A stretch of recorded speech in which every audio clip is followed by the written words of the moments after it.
अमावस्या की रात गांव की कच्ची सड़क पर बैलगाड़ी धीरे धीरे चली जा रही थी। बैलों की घंटियों की आवाज दूर तक गूंज रही थी। गाड़ी पर बूढ़ा किसान कन्हैयालाल बैठा था। 70 पार का शरीर, पर आंखें अब भी तेज। वो हर अमावस्या को इसी रास्ते अपने खेत से लौटता था। उसे आदत थी अंधेरे की। अरे धन्ना मन्ना जल्दी चलो, आज तो घर पहुंचते पहुंचते आधी रात होगी भाई।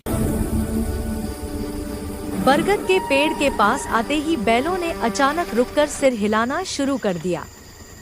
कन्हैयालाल ने कोड़ा उठाया ही था कि सड़क किनारे एक नौजवान खड़ा दिखा। सफेद शर्ट, काली पैंट, हाथ में छोटा सा बैग।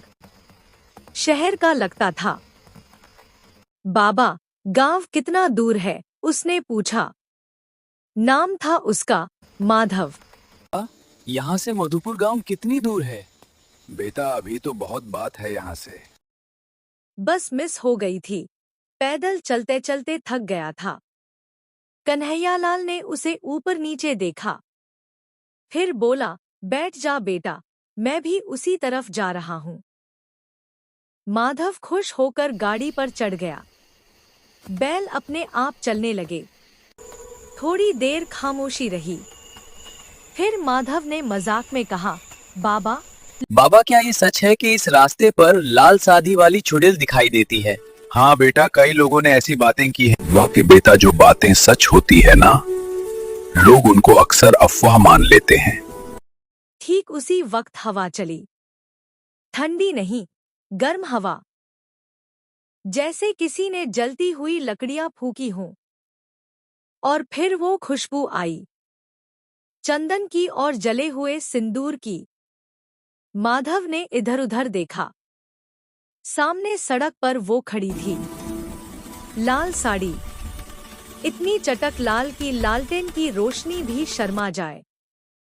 घूंघट में चेहरा छुपा था, पर आंखें जल रही थी। उसके पैर जमीन को नहीं छू रहे थे।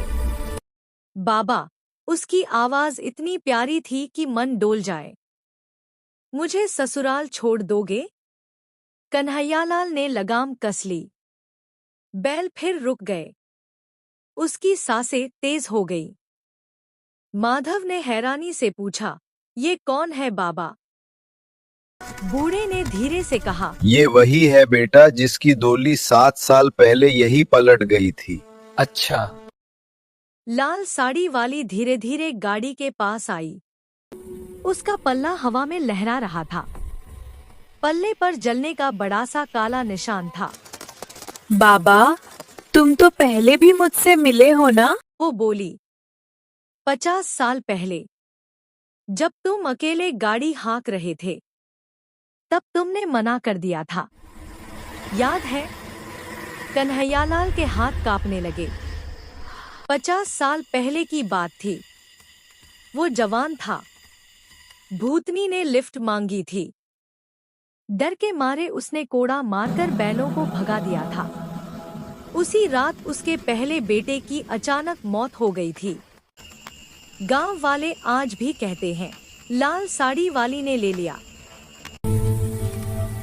बेटी, मुझे माफ कर दो, मैं उस वक्त बहुत डर गया था। तुम जिसको भी दिखाई देती हो वो अगले दिन जिंदा नहीं रहता, इसलिए मैं बैलगाड़ी भगा कर ले गया था।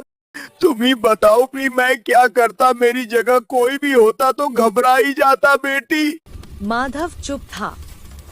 उसने भूतनी को ध्यान से देखा। उसकी आंखों में आग नहीं, सिर्फ इंतजार था। फिर माधव ने धीरे से कहा, बाबा रुकने दो, आज हम इसको इसकी मंजिल तक पहुंचा देंगे। पागल हो गए हो क्या बेटा? ये क्या कह रहे हो? कन्हैयालाल हैरान रह गया। माधव उतरा, भूतनी के सामने खड़ा हो गया। आओ दीदी, बैठो, आज आपकी डोली पूरी होगी। भूतनी रुक गई। पहली बार किसी ने उसे दीदी कहा था। सच, उसकी आवाज में आंसू थे।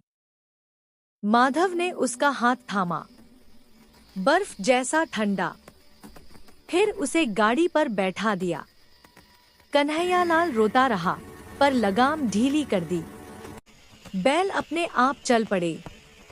10 मिनट बाद जला हुआ मकान दिखा। दरवाजे पर फीकी मेहंदी अब भी थी। माधव ने भूतनी को उतारा। उसने दोनों हाथ जोड़ लिए। धन्यवाद भैया। और बाबा, तुम्हें भी माफ किया। लाल साड़ी धीरे धीरे पारदर्शी होने लगी। आखिरी बार उसने मुस्कुराया। उसकी मुस्कान में कोई जलने का निशान नहीं था। फिर वो अंदर चली गई। हवा में सिर्फ चंदन की खुशबू रह गई। तब से उस सड़क पर लाल साड़ी नहीं दिखती। पर अमावस्या की रात अगर कोई बैलगाड़ी गुजरती है तो बैल अपने आप रुक जाते हैं, जैसे किसी को सलाम कर रहे हों। और दूर से एक मीठी आवाज आती है, धन्यवाद बाबा।